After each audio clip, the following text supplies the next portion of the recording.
Pemirsa, seorang pengacara dikeroyok secara brutal oleh puluhan orang yang diduga sebagai debt collector. Akibat pengeroyokan, pengacara alami geger otak.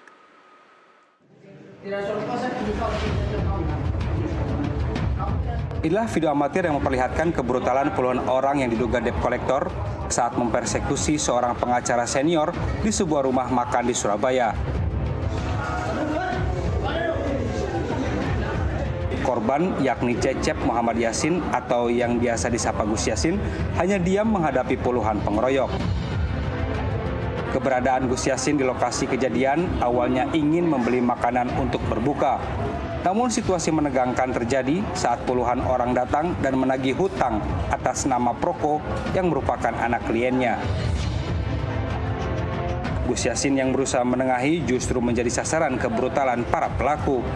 Ia mengalami pemukulan di kepala, bahkan ditendang serta diinjak meski sudah terjatuh. Nah, ketika saya datang ke sana kok tahu-tahu itu di situ tuh ada kumpulan buahnya mencari anak saya. Nah, saya disebutkan adalah pengacara, cari pengacara Fahmi namanya.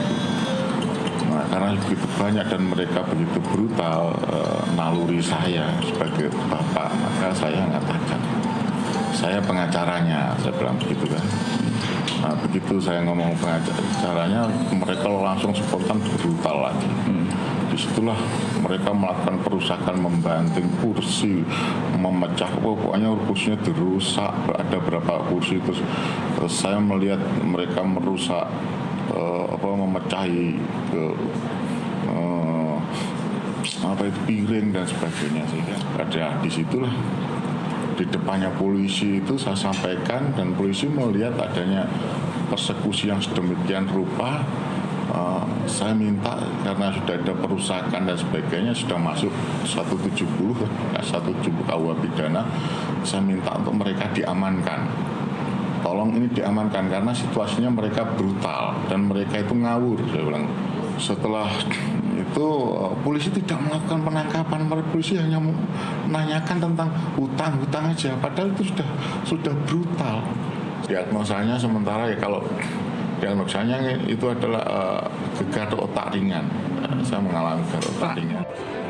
Sementara itu, Andri Ermawan, kuasa hukum korban, mengatakan pihaknya sudah melaporkan kasus tersebut ke Polrestabes Surabaya dan berharap pihak kepolisian menangani kasus tersebut sesuai hukum yang berlaku.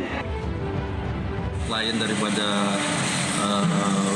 anaknya korban ini sedang mengurus tagihan, sehingga mereka menagih, tapi terjadilah peristiwa yang mungkin teman-teman sudah tahu tadi, yang dianggap pasal 170. Nah, itu. Waktu itu berapa orang? Kurang lebih dari 10 ya. Nah, dari 10, kemudian juga ada semua bukti-bukti, jadi nanti biar nanti kami berikan pihak Polrestabes untuk bertindak profesional untuk menangani kasus ini secara serius. Kini korban pengeroyokan masih dirawat di Rumah Sakit PHC Pelabuhan Tanjung Perak, Surabaya. Dari Surabaya, Jawa Timur, Irwanda Ikadisa, jurnalis NTV melaporkan.